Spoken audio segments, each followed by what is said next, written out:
Hello! সবাই কেমন আছেন? আজকে আমি আমার লাইফের ১ম পারফেক্ট পাটিসাপটার রেসিপিটা শেয়ার করব। তো চলুন আমার সাথে আপনারা দেখে নিন।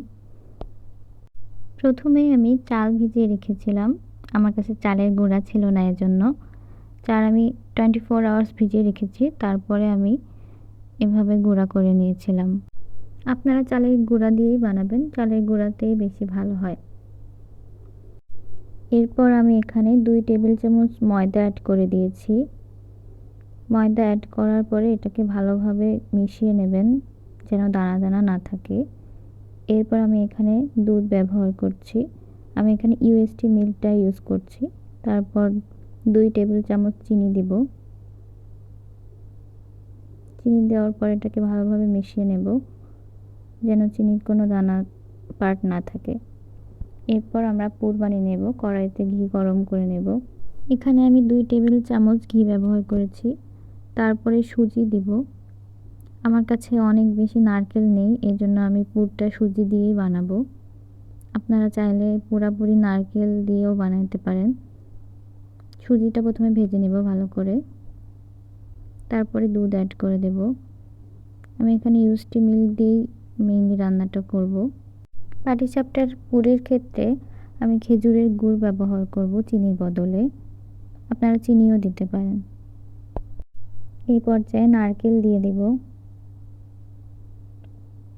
তারপর ২ টেবিল চামচ কনডেন্স মিল্ক অ্যাড করব। এটা আপনারা নাও করতে পারেন। তারপর এটাকে ভালোভাবে মিশিয়ে নেব। দেখুন একটা সুন্দর কালার এসেছে গুড়ের জন্য। যখন এটা এরকম বেশি ঘন হয়ে যাবে তখন এটাকে নামিয়ে নিব।